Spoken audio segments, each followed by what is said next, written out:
Muchas gracias, Rabino Natán Grunblatt, por su hermosa explicación acerca de la importancia de la medicina.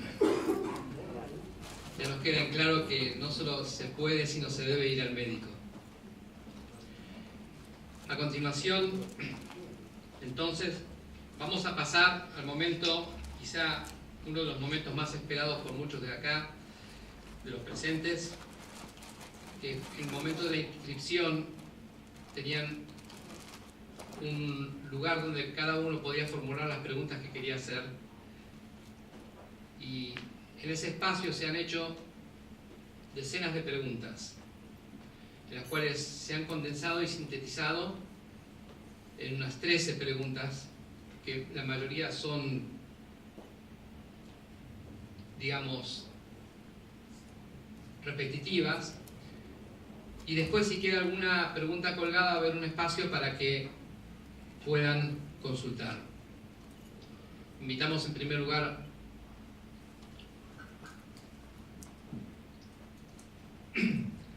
a los panelistas. En primer lugar, al rabino David Plotka, que va a responder la parte halágica. Rabino del Bet Jabad de Flores. Doctor Andrés Silverman, por favor van acercándose. El doctor Silverman es profesor titular de Ortopedia y Traumatología de la Facultad de Medicina de la Universidad de Buenos Aires.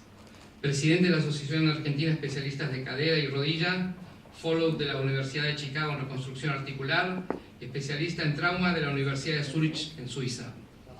Después tenemos el doctor Natalio Cotliar, PhD, graduado y licenciado en Ciencias Químicas con orientación en Química Biológica en la Facultad de Ciencias Exactas y Naturales de la Universidad de Buenos Aires.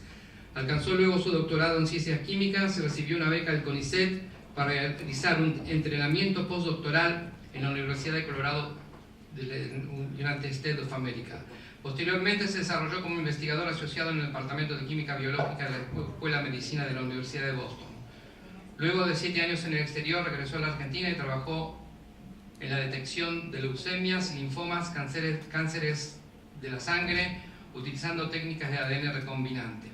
Luego lo absorbió a la industria farmacéutica en el desarrollo de medicamentos genéricos. Su especialidad son los medicamentos inyectables citotóxicos para el tratamiento del cáncer y las proteínas recombinantes, actividad que sigue desarrollando en la actualidad. Después tenemos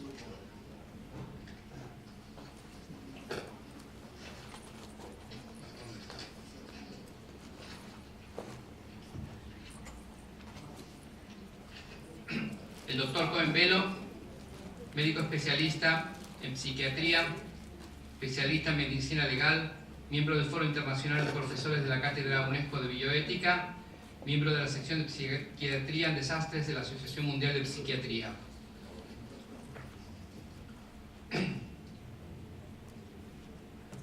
Invitamos a nuestro moderador, el doctor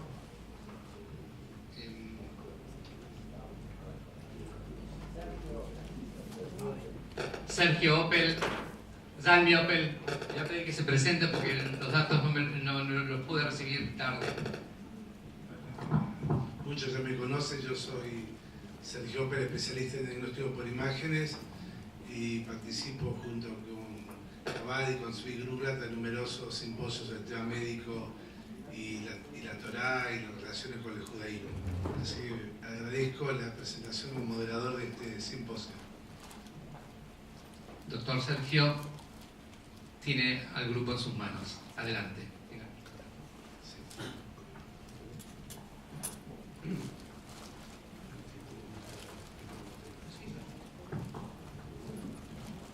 Bueno, ante todo quisiera que una breve descripción cada uno de ustedes haga durante un tiempo de más de 5 minutos sobre el tema que trata en particular, y luego respondemos a las preguntas que el público nos ha dirigido por internet previamente.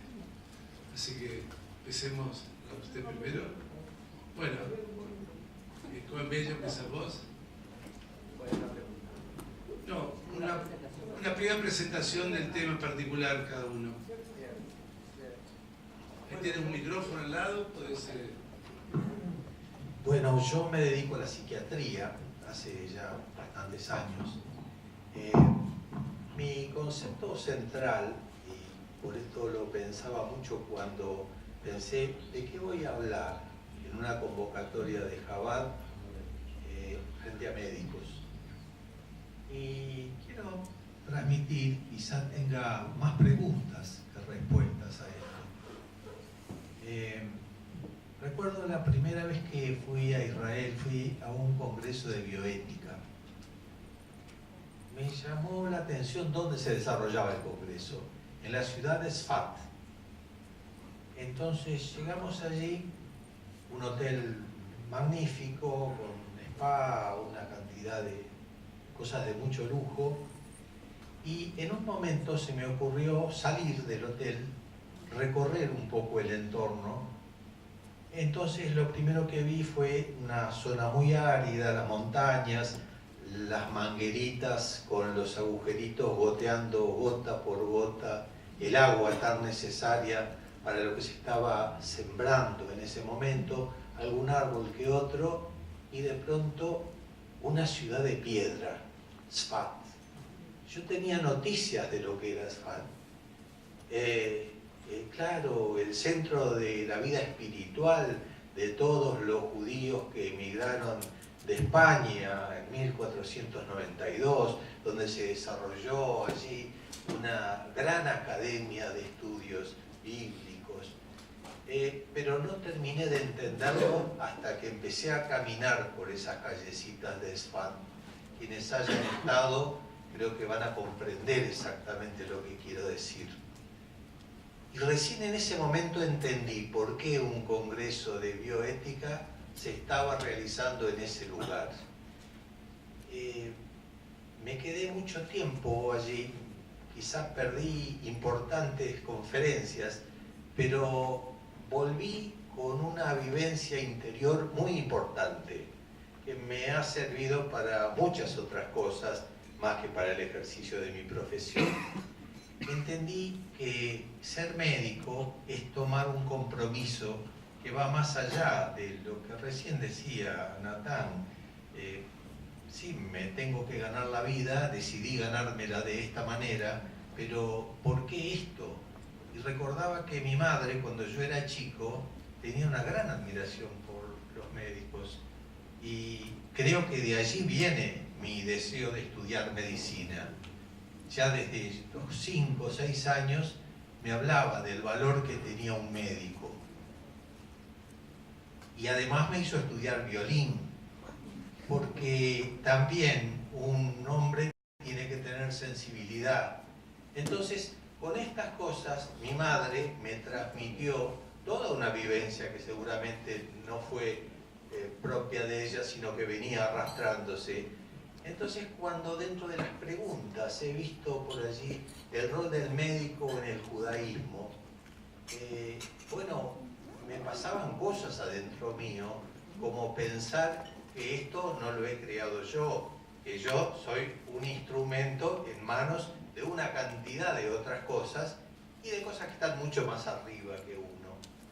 Entonces, creo que cuando uno logra integrar algunos factores que por allí hasta los 40, 45 años es difícil que se logren, como además tener una familia, tener hijos que además tienen éxitos profesionales y donde uno ya disfruta más los éxitos de los hijos que los éxitos propios, entonces uno comienza a entender que el mundo está organizado de una forma muy particular y que uno es dichoso cuando comienza a tener acceso a esa vivencia del mundo. Esto es alguna de las pocas respuestas que puedo dar a por qué estoy en esto. Muchas gracias.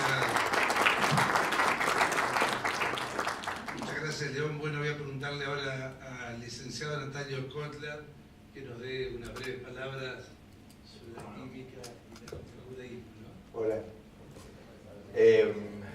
Yo voy a mirar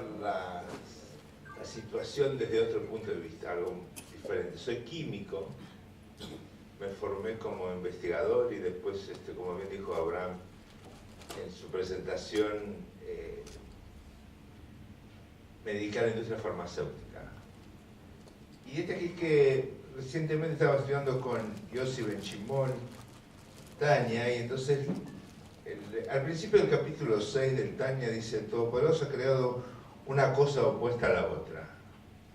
Entonces, como químico, yo pienso que se pueden transformar unas cosas en otras. Y con Yossi siempre hablamos del ejemplo de las clipotes, entonces él me habla de un asado. Si uno es un asado, depende cómo usa el asado. Y entonces si uno lo usa para después hablar de palabras del Torá y temas asociados, entonces uno hace que las clipot de alguna manera sean transformadas en cosas positivas. Y en la química también pasa, podemos transformar cosas que aparentemente resultan negativas en algunas cosas positivas, ¿sí? La tecnología y la ciencia han dado vuelcos importantes en términos en cómo atacar y tratar distintas enfermedades.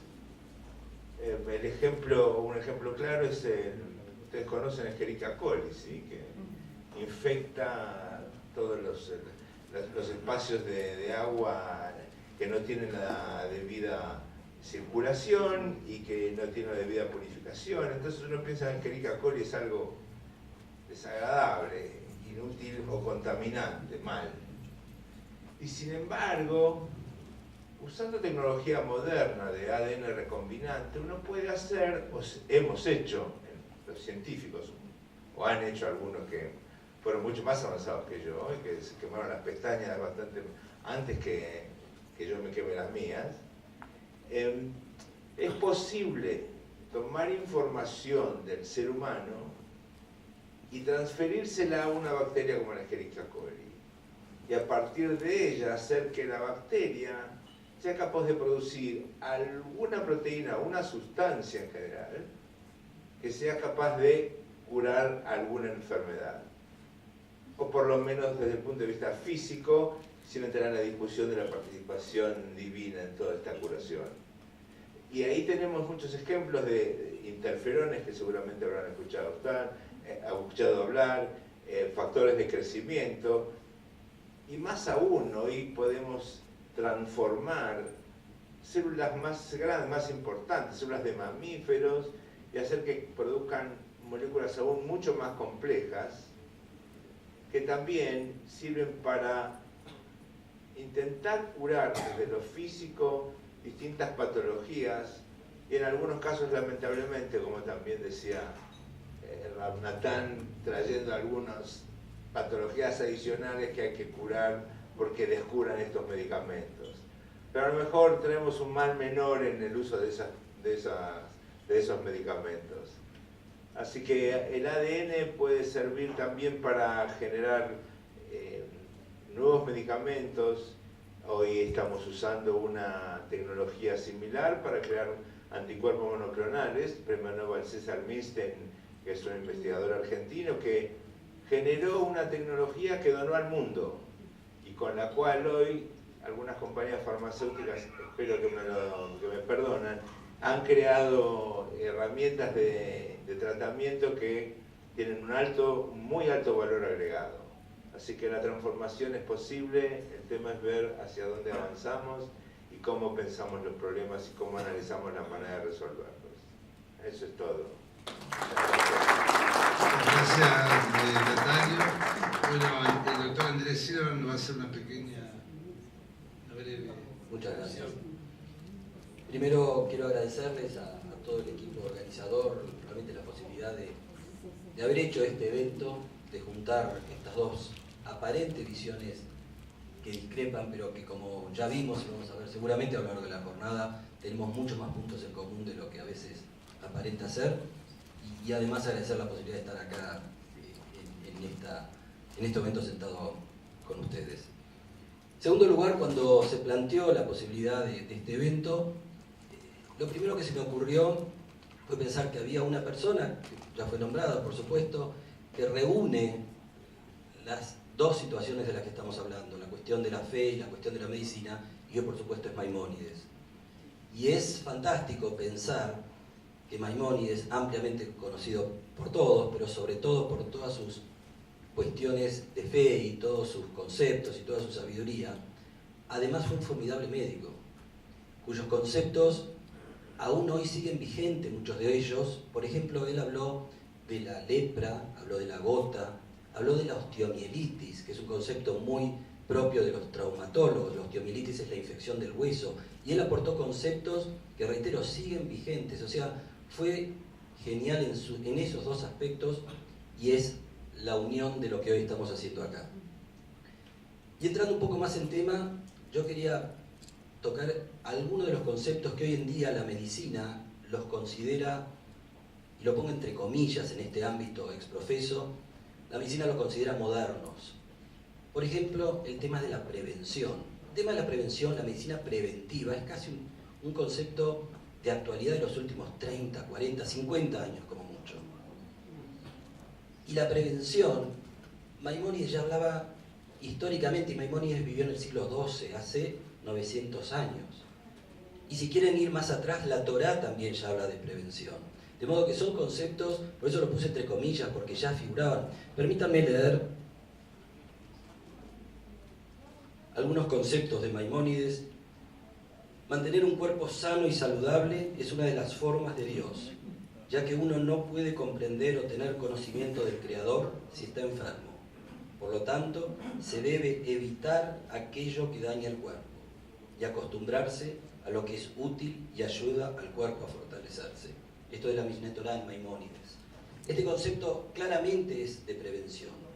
O por ejemplo en la Torá, se habló recién, el Rab Grunblatt lo nombró este versículo en Éxodo 15:26, si escuchan diligentemente la voz del Señor, tu Dios, y hacen lo que es recto ante sus ojos, y prestaron oído a sus mandamientos, y guardaran todos sus estatutos, yo no pondré ninguna de estas enfermedades sobre ti, las que pongo sobre los egipcios, porque yo soy el Señor, tu sanador.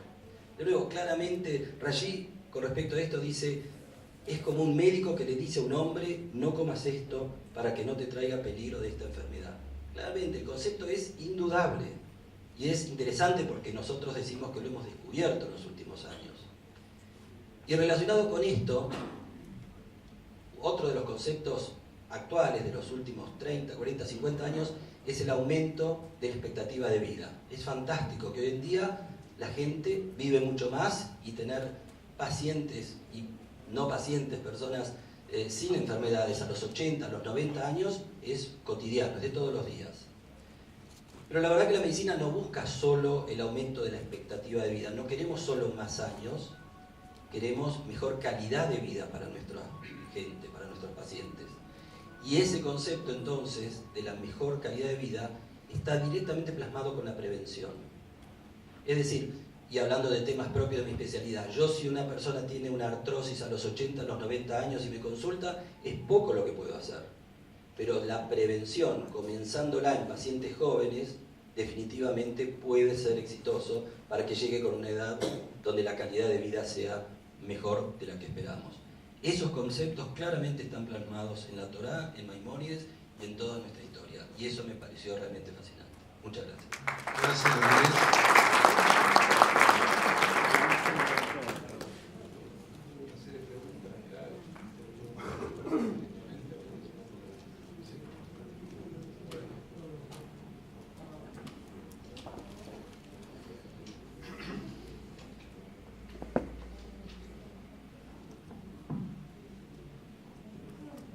En cierta oportunidad un periodista quería hacer una encuesta cómo respondían las distintas religiones a una misma pregunta. La pregunta era, ¿qué haría usted si el médico le dice que le quedan 3 meses de vida? Entonces fue de un católico, le pregunta, ¿qué haría usted si le quedan 3 meses de vida? Y diría, bueno, me dedicaría a rezar, a meditar, a reflexionar. Después fue de un musulmán, le preguntan lo mismo. Dice, yo me dedicaría daría mi dinero en caridad, ayudar a los necesitados, esto, lo otro. Después fue de un judío, vio un yehudí, un id, ya mayor, saliendo del shil, saliendo del Beit Knesset, le pregunta, ¿y usted qué haría si el médico le dice que le quedan 3 meses de vida? El hombre se apoya en el bastón, lo mira a este periodista y le dice, ¿sabe qué? Yo cambio de médico.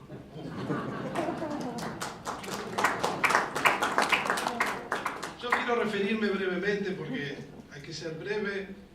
De acuerdo al judaísmo y de acuerdo a nuestro Rebbe, que lo solía enfatizar muchísimo, el optimismo junto con la confianza en Dios son herramientas fundamentales para la curación.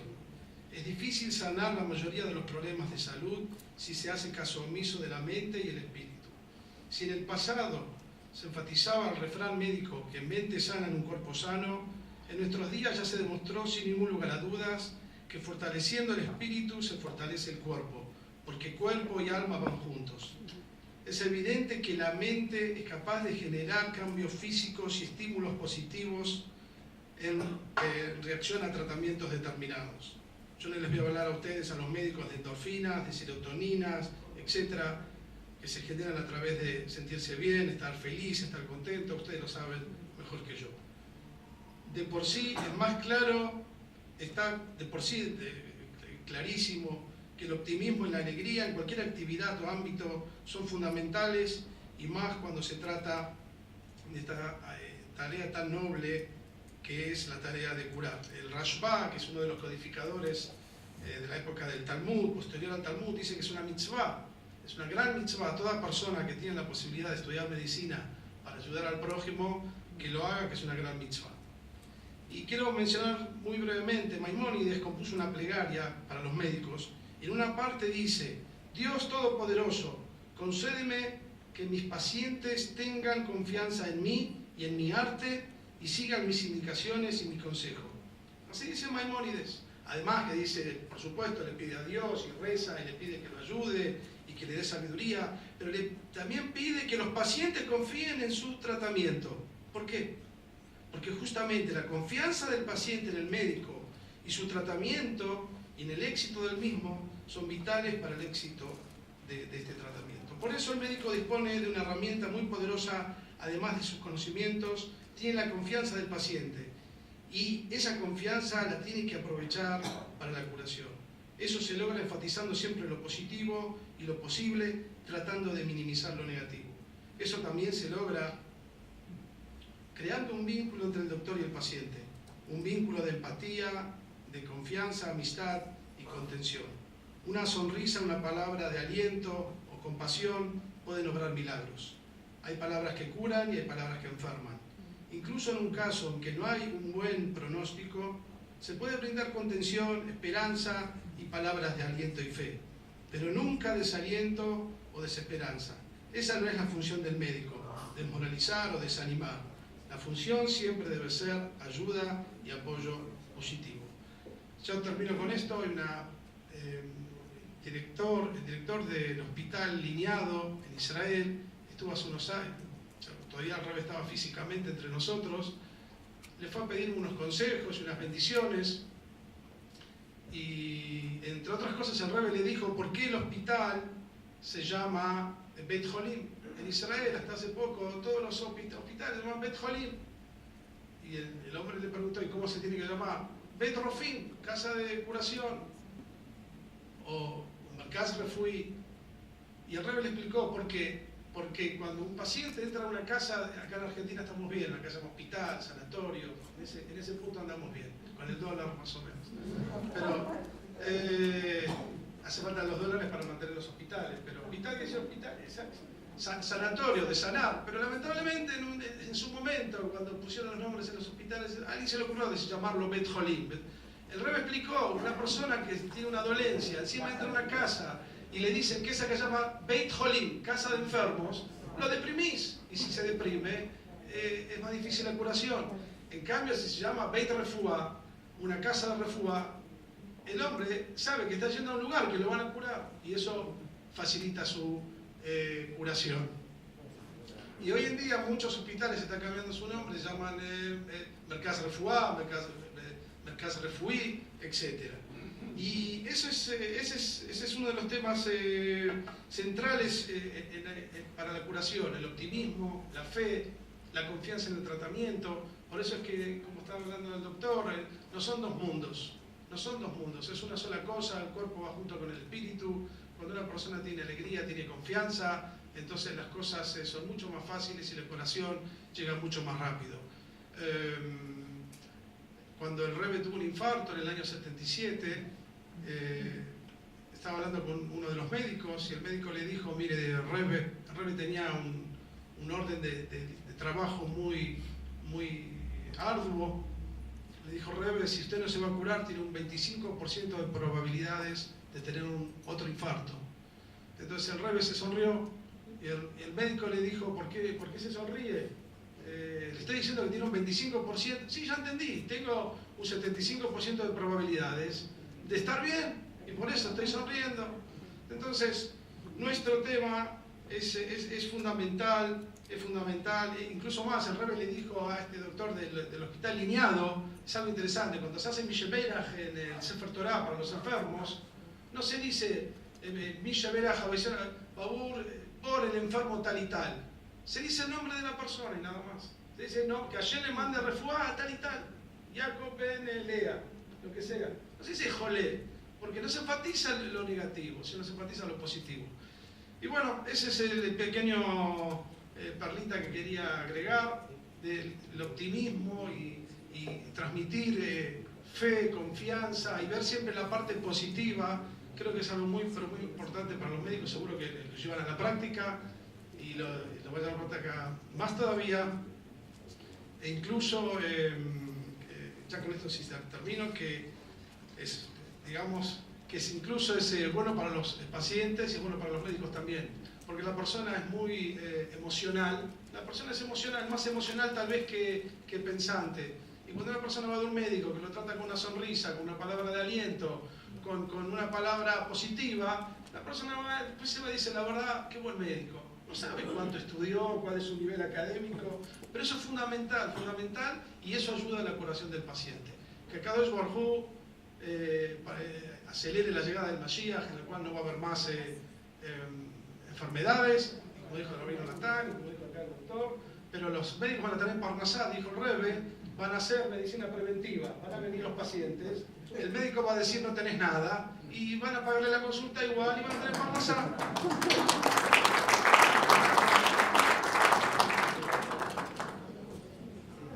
Bueno, gracias, Rab.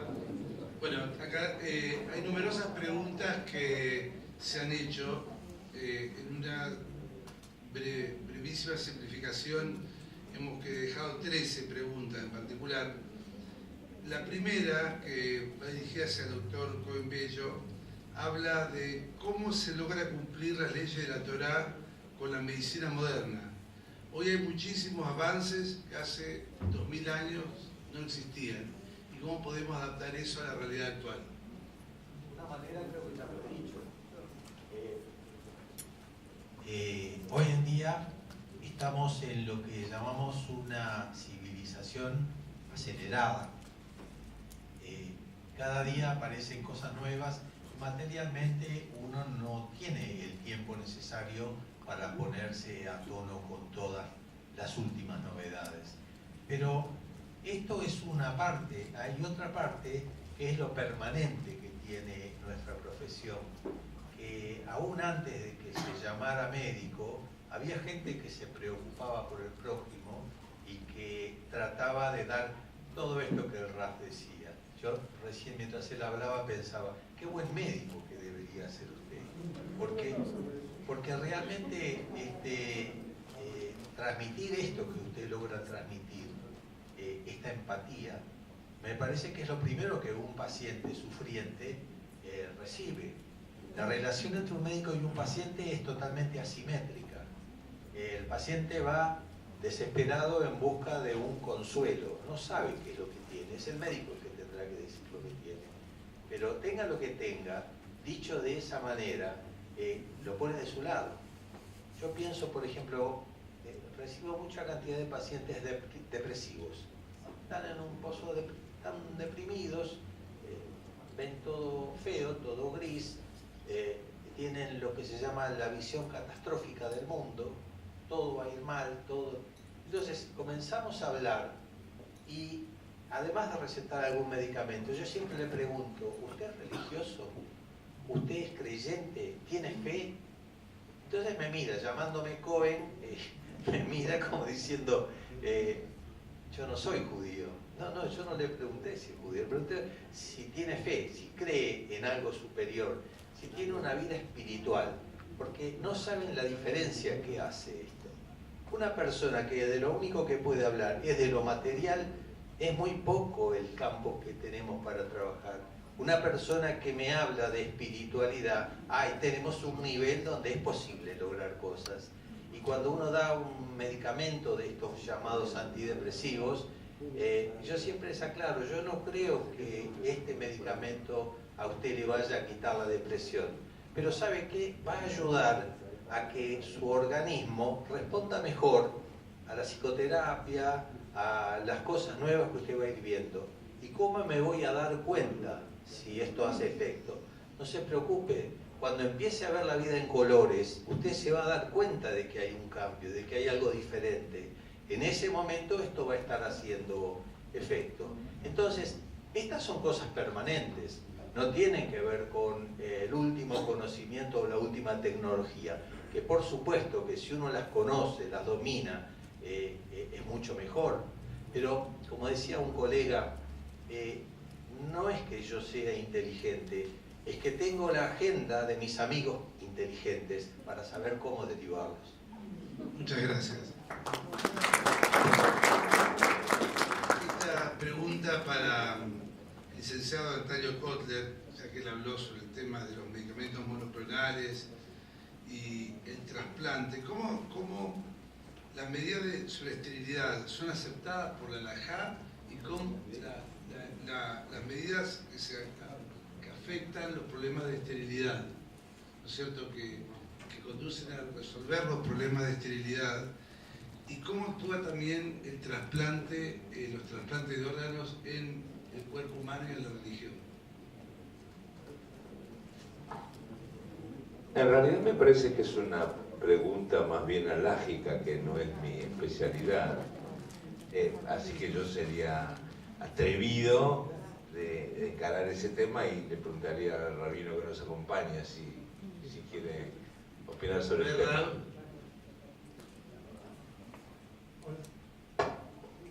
Hola, ¿se escucha? Por el tema de la esterilidad, o sea, vamos a hablar del tema de fertilidad asistida, sería la pregunta, sí. Si la halajá lo permite. Hay muchos tratamientos que sí se permiten, yo diría la mayoría, casi todos, salvo algunas cosas que están prohibidas y algunas que están en tela de discusión, pero seguro que es una gran mitzvah ayudar a una pareja que no puede procrear, ayudarlos con todos los elementos que hay en la medicina para que puedan tener hijos. Hay algunas cosas, es muy extenso el tema, hay muchas cosas, o sea, sería muy extenso hablar, pero el punto es que es una mitzvah muy grande ayudar. De hecho, hay centros de fertilidad en Israel, está el Mahon Pua, que justamente es un primo mío, que está el rabino Burstein, que se ocupan de hacer fertilidad asistida con supervisión rabínica. Acá también hay rabinos que se ocupan de eso. Hace falta la ayuda de un rabino para que supervise que esto sea del papá y esto sea de la mamá, no vamos a entrar en todos los detalles. Y con la supervisión rabínica se puede hacer un montón de cosas.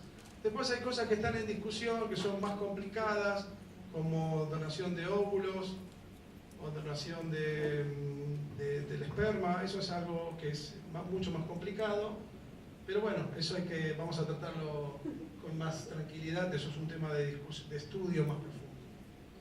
Rabi, el tema de los trasplantes de órganos. Bueno, el tema del trasplante de órganos, a mí no me dijeron las preguntas. Yo no me pude preparar, la verdad. Bueno, no está bien. Clase, pero no me dieron. El tema del trasplante de órganos también es un tema muy extenso, muy delicado. Básicamente también es una mitzvah muy grande ayudar a una persona, a cualquier ser humano que necesite un trasplante, para poder sobrevivir. No solamente para poder sobrevivir, hay trasplante de córneas para poder ver, pero básicamente es una gran mitzvah. Lo que más se escucha hoy en día, bastante común, es trasplante de riñón, y constantemente se escucha de Yehudim que donan un riñón para otro Yehudí, para otro ser humano. Me viene a la memoria una anécdota muy interesante que contó el rabino de Hong Kong, el rabino Afson. Cuenta que había una persona que venía en Hong Kong, que son gente que viajan, comerciantes, están un tiempo. Venía una persona que era de otro grupo religioso, ultra religioso, y siempre participaba un poquito, pero pinchaba. Siempre pinchaba con cosas, ¿por qué Jabat esto? ¿Por qué Jabat lo otro? ¿Por qué una cosa y otra? Bueno, un día, después de unos meses, llega, también por tema de trabajo, llega al lugar y en mitad del shiur dice, perdón, quiero hacer una pregunta, quiero decir algo. Digo, ya está, ahora viene el pinchazo de siempre. Quiero decirles una cosa, yo siempre pinchaba a Jabat. Mi señora necesitaba un trasplante de riñón. Una señora de Cronites, de Jabat, de Brooklyn, le donó el riñón a mi señora para que pueda seguir viviendo. Quiere decir que mi señora ahora es media Jabat y yo quiero agradecer a Jabat. Todo lo que decía hasta ahora estaba mal, estaba equivocado, me retracto. Zvi quiere decir unas palabras respecto al tema. Sin entrar en detalles, pero una definición que es muy importante para el tema del trasplante es, la clave es la siguiente: si a través del trasplante se genera la muerte del paciente, se va a explicar, está prohibido, obvio. Lo que quiere decir, un trasplante cadavérico, un trasplante de un cadáver, y tenemos ahí la persona que lo necesita, se puede tomar y es una mitzvah tomar y salvar la vida de la otra persona. Ahora, eso sería el caso de trasplante de pulmón, por ejemplo. Ahora, tenemos caso de riñón, no es problema, pues se puede hacer en vida y no le quita la vida a la persona que le hizo el trasplante, que donó. Por ahí baja su nivel de protección, pero si medicinalmente lo puede hacer, está permitido. Ahora, ¿qué pasa? El problema sería trasplante de corazón hasta el momento, si no estoy mal informado, hasta el momento el trasplante de corazón se realiza cuando los médicos lo declaran muerto al paciente. Lo que quiere decir es que en realidad hay que definir el momento de la muerte para decir, ¿está muerto el paciente o no está muerto el paciente? Entonces, lo que hace la medicina es, con base, lo declaran muerto, lo voy a decir. Con base lo declaran muerto, entonces al estar muerto le trasplantan. Pero ahora viene, si desde el punto de vista del judaísmo se considera esta persona muerta. Ese es el tema. Y ahí es donde tenemos todo el análisis, que mientras que la persona respira y mientras que la persona late el corazón, pero más fundamental, la persona está viva. Pero en eso también hay algunos pequeños detalles que yo no quiero entrar, pero esa es la base. Por eso, en el tema de trasplante lo que hay que tener en cuenta es eso. Y pienso que a medida que avanza la ciencia se va a darse cuenta que el tema a veces cuando no se detecta actividad cerebral, no quiere decir que no hay actividad cerebral, quiere decir que no se la detectó. Cuando vamos a llegar a tener mejores máquinas, probablemente el que hoy decimos que no le detectamos actividad cerebral, por ahí mañana sí. Pero dentro de eso también los rabanim analizan qué quiere decir, en qué situación está, la irreversibilidad de la situación, etcétera, se toma en cuenta. Pero hay que ser muy cuidadoso en determinar cuál fue el momento del deceso. El trasplante permitido es el que habló mi hermano Natán, que es el del corazón de carne al corazón de piedra. ¿Cómo interpreta la halajá el alma de un judío que recibe que no es judía? ¿Cómo es el alma? ¿Cómo se...? No me quiero desviar acá de los panelistas, yo no soy el panelista. Va a haber lugar para preguntas. Enseguida va a haber lugar para preguntas del público. Después, Abraham, vamos a tener respuestas sobre eso. Después no quiere decir en este evento, puede ser más adelante. Bueno, tengo otra pregunta. Quería agregar algo al rabino Brumla, que tiene razón lo que él dice, pero de acuerdo a la información que yo tengo, incluso el trasplante de corazón, hay hospitales en Israel, hospitales que van de acuerdo a la halajá, como Shaarei Tzedek, o el Niñado, el Merkaz que está en Netanya, que el tema es ese segundo que fija la muerte. Entonces está presente un rabino, un médico y un funcionario del hospital, y en ese segundo, que todavía el corazón sirve, pero ya se decretó la muerte cerebral, pueden usar el corazón. O sea, es todo muy... Con muerte cerebral no es suficiente. Bueno, hay más loquetes, hoy cerebral más algunas dice que si hoy tendríamos los machines para poder determinar que hay una muerte cerebral absoluta, dice que se puede. Bueno, es un tema difícil de delicado. Tenemos los temas primero y después son las preguntas al final. Aquí tengo una pregunta respecto al tema del cuidado de la salud y la longevidad desde el punto de vista de la Torá. No sé si el doctor Cohen-Bello puede hablar respecto de eso, o Andrés. Por favor, no.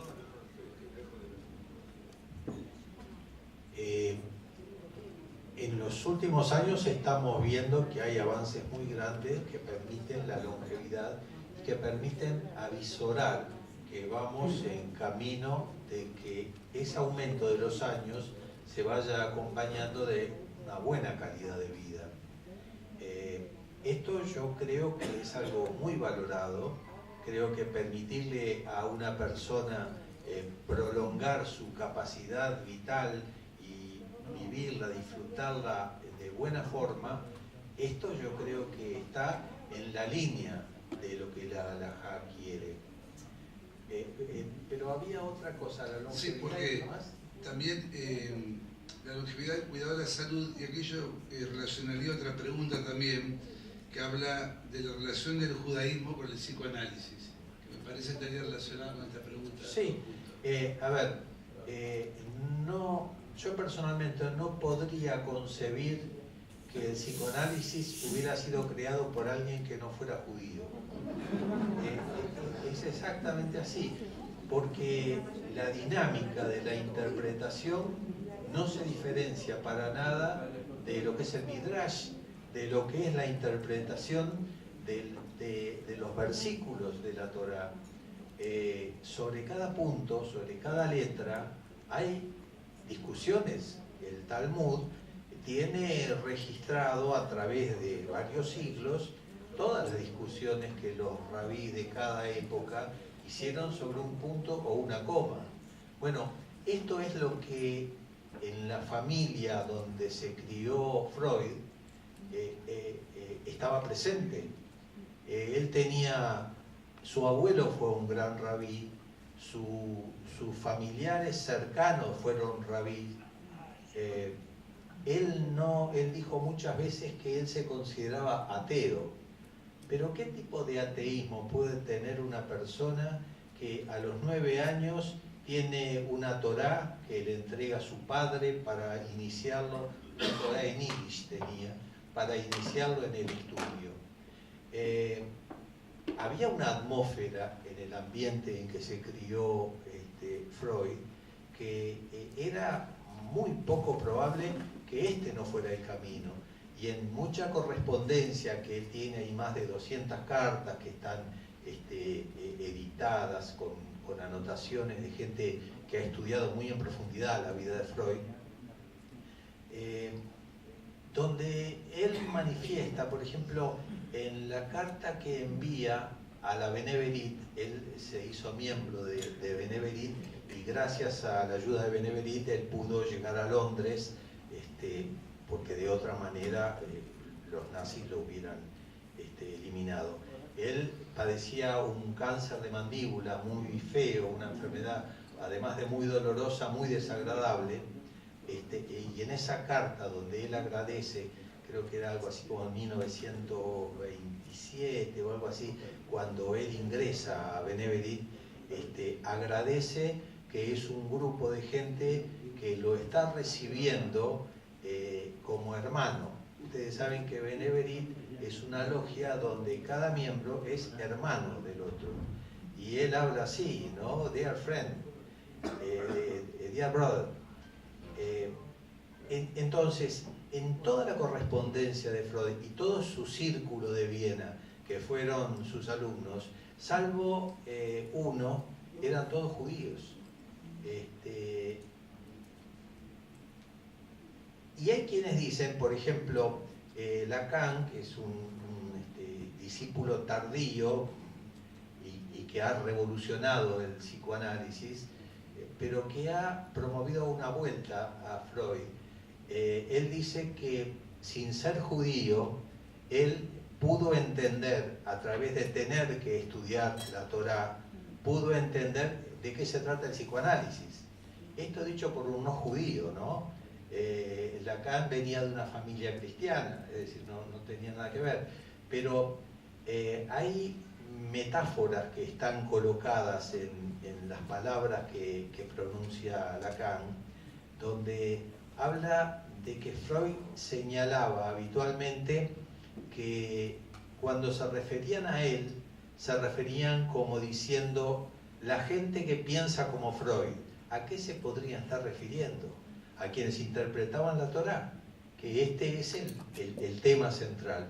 Por eso la pregunta me parece que es interesante, y es como se dice cuando preguntaron que le enseñen, creo que fue Hillel, cuando le preguntaron que le enseñe todo el judaísmo en el tiempo en que puede estar parado en un cervopié. No hagas a otro lo que no quieras que te hagan a ti, que es la forma que en arameo se decía, ama a tu prójimo como a ti mismo, ¿no? Es decir, pero por la negativa. Lo demás son detalles, ve y estudia. Con esto sería algo parecido. Perfecto, muchas gracias.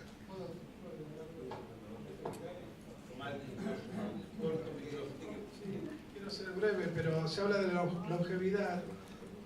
Justamente leímos la parashá la semana pasada, Berjukotai. La Torah dice, si vas a cumplir mis mitzvot, vas a tener larga vida. Más allá del tema espiritual que está en eso, cuando uno cumple la voluntad de Dios, Dios te ayuda. Hay cosas técnicas que están a la vista de cualquier persona, y bueno, ustedes son médicos y también dan fe de esto. Si uno come kasher, si uno cuida Shabbat, un día de descanso a la semana, estamos hablando de 3.300 años ya, cuando la humanidad todavía ni pensaba en un día de descanso. Si la persona tiene una pureza familiar, tiene una conducta sexual como corresponde con la familia, con la esposa, si uno cumple de higiene, después tener todas las normas de higiene, tiene el Brit Milá, si tengo mal entendido, si no escuché mal, el doctor Pedro Kahn dijo que el que tiene Brit Milá, ese infectólogo, no sé, renombre, el número 1, él dijo que el que tiene Brit Milá tiene 70% menos de posibilidad de adquirir enfermedades de transmisión sexual, no solamente SIDA, sino igual. O sea, cumplir las mitzvot. Y que puedo contar una pequeña anécdota. Cuando fue hace unos años la fiebre, no me acuerdo cuál, la fiebre 2008, 2010, 2009. Sí, esa el H1, toda la gente estaba obsesionada con lavarse las manos. Un señor de nuestro Betacnese tenía turno con un médico, un muchacho religioso, bueno, fue al médico. Justo cuando el médico lo está por llamar, le dio ganas de ir al baño. Fue al baño, se hizo mentira de daño, se lavó las manos. Cuando sale y justo ahí lo llama al médico. Entonces cuando entra el médico se está secando las manos. Entonces el médico le dice, médico, no hay judío, no judío. Le dice, pero escuche, ¿usted también está obsesionado con esta historia? Dice, no, fui al baño. Y según nosotros, la halajá, la ley dice que hay que lavarse las manos. El hombre le dijo, la verdad, tanto tenemos que aprender de ustedes. Gracias, Ram. Bueno, Natalia, ahora para vos. Espero no equivocarme. Hablar acá sobre la recombinación de genes y la Torá. ¿Cómo está visto el tema de la recombinación genética? Es un panorama que se ha abierto recientemente y cae en el ámbito de la bioética. ¿Sí? Entonces, podemos jugar con genes mientras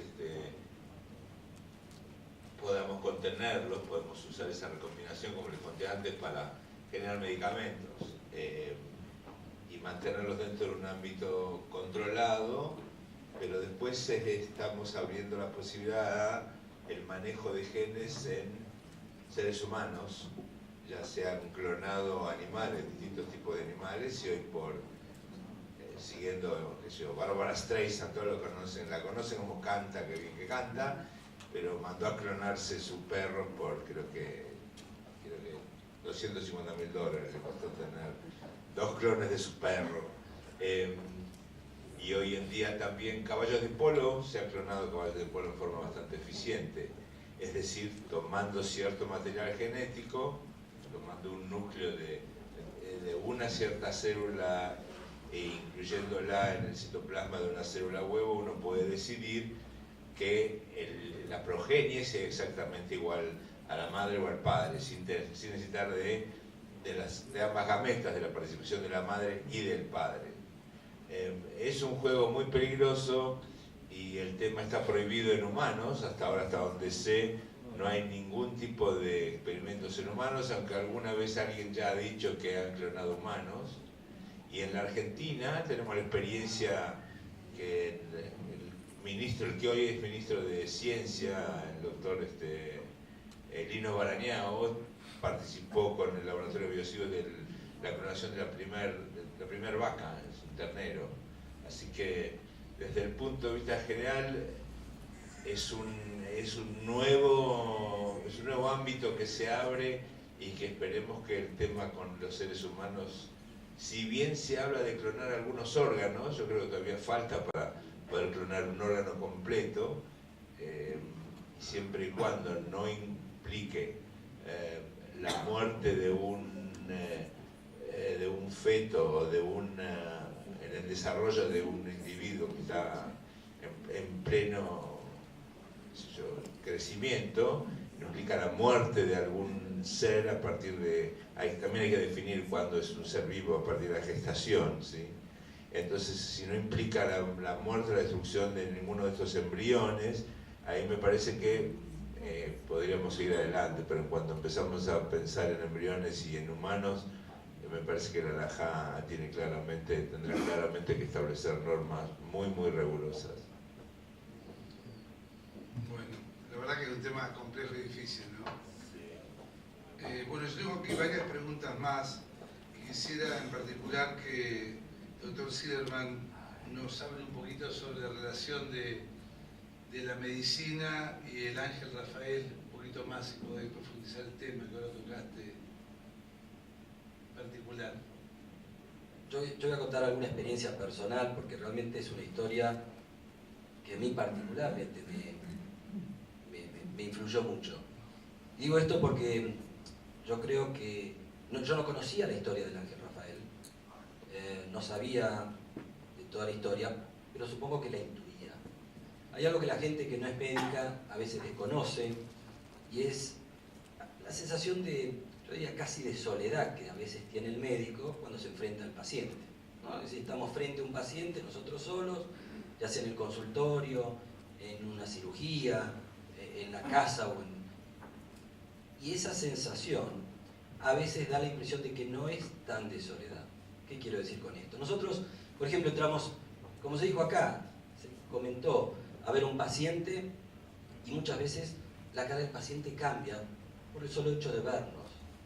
O entramos a una habitación de un sanatorio y algún familiar nos dice, uy, le cambió la cara, doctor, al verlo. O el paciente nos dice, ahora que lo veo me siento bien. Eso no nos enseñan en la facultad por qué ocurre, pero ocurre y lo vamos notando a medida que van pasando los años.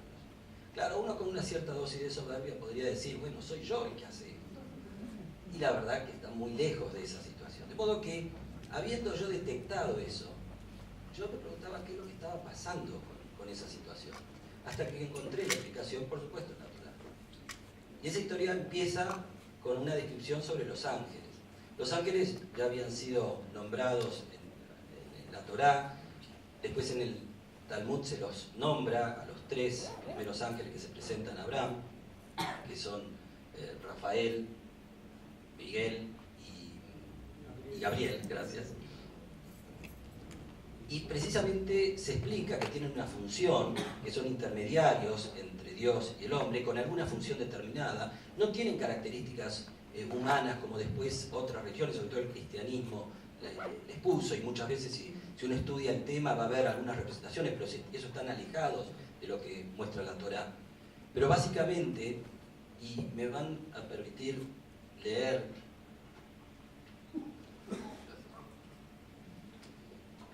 un concepto que a mí me gusta repetir, que es del Maguid de Maestrich. El Maguid fue el principal líder del movimiento hasídico después del fallecimiento de Baal Shem Tov, eso es más o menos 1760.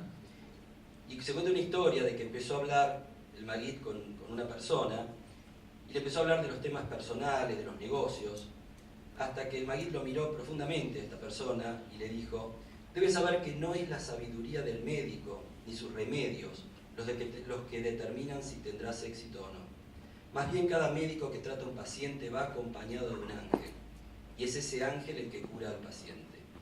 Cuanto más capaz es el médico, más grande es el poder curativo del ángel que lo acompaña.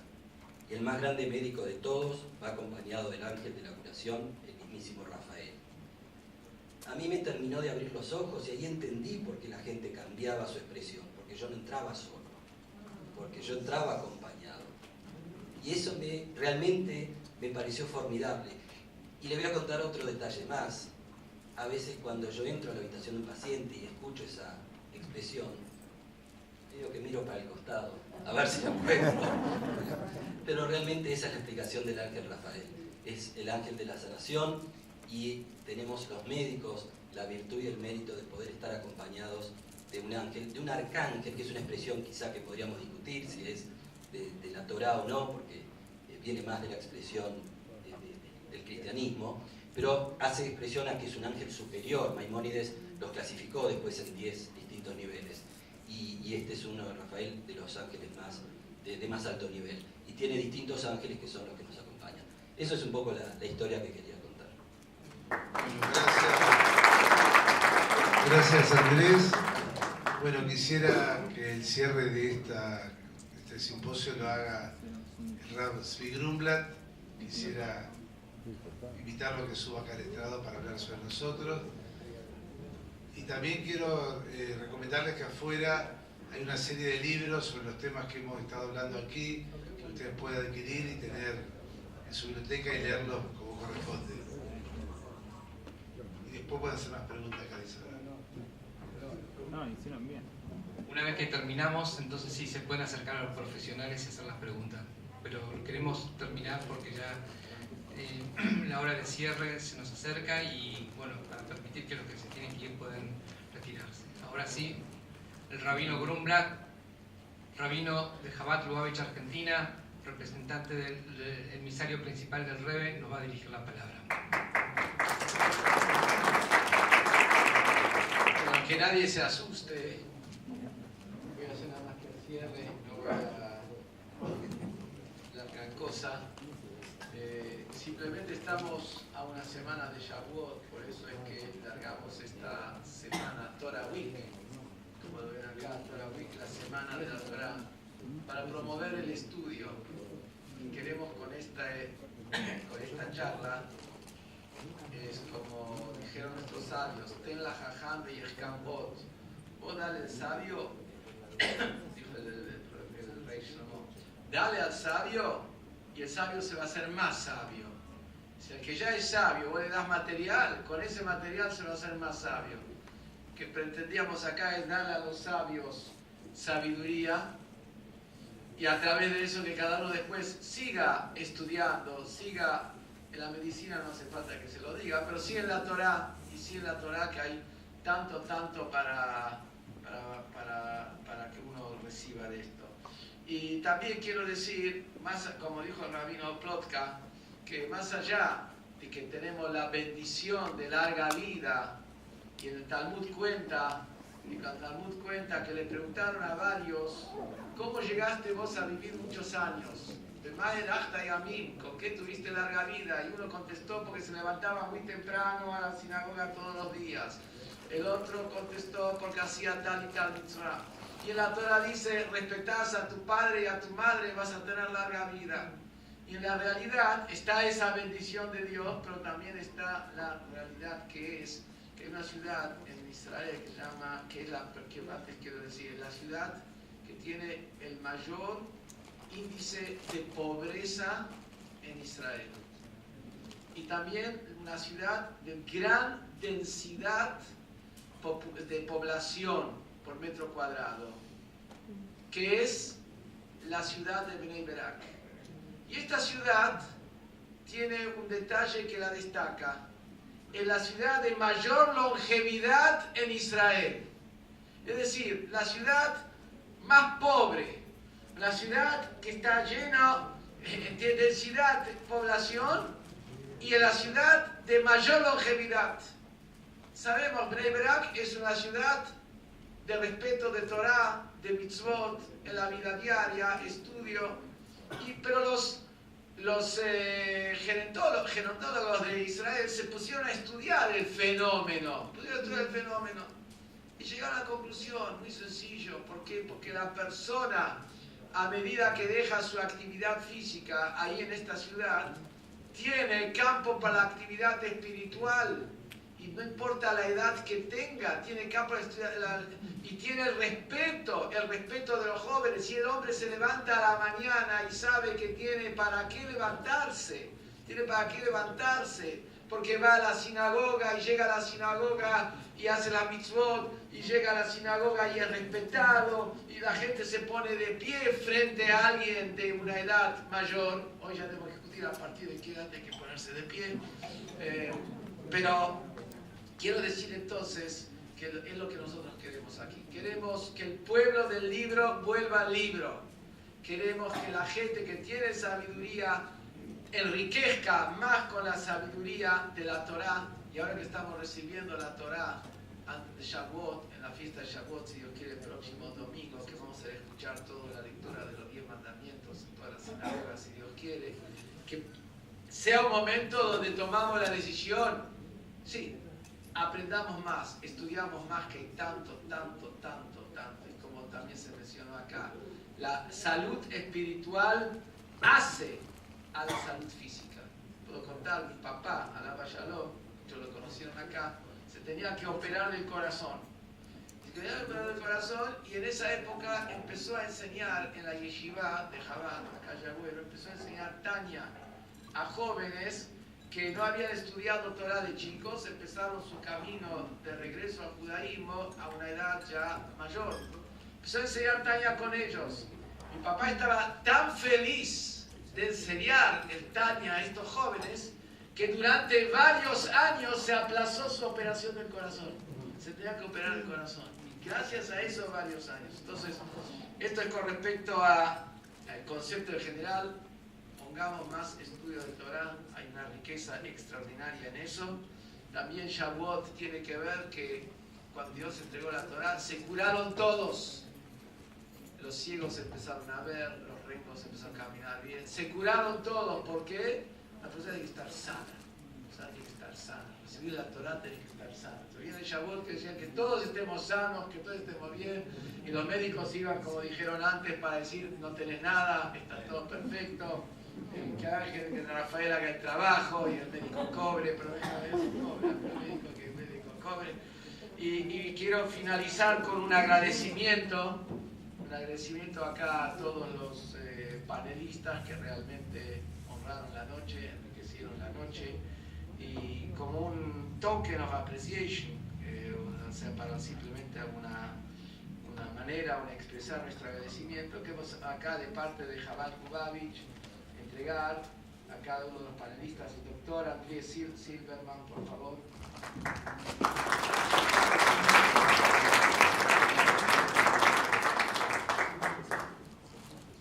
El doctor Zalmi Open, por favor.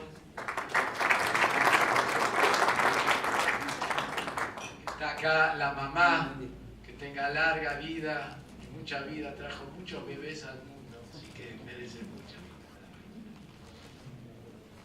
Después tenemos acá el doctor Cohen Bello, por favor.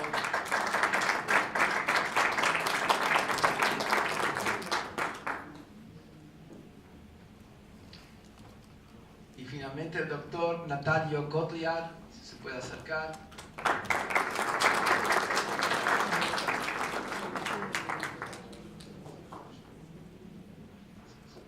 Y finalizando, creo que afuera tienen estas tarjetas. Esto es un jueguito, es un juego de tarjetas. Hay 10 tarjetas acá, les explico un minutito. Pero solo lo que queremos es, dijimos antes, que cada uno se enriquezca más. Son 10 tarjetas que tienen un total, hay 60 temas. Este es el primer tema, respeto al padre y a la madre, que tiene 10 tarjetas con una situación de análisis, una pregunta de análisis, después que es ¿para qué? Para que se pueda reunir con colegas sin ser un rabino, sin ser un moré,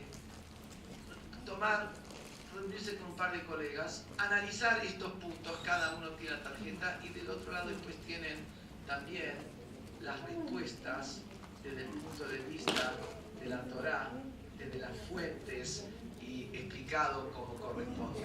Lo decimos acá porque hoy en día todos tienen su celular. Hoy en día, o sea, todos tienen la mano en el mundo. Bueno, nosotros queremos que tenga cada uno también la Torá en su mano, que la Torá es la que hace al mundo. Gracias a todos.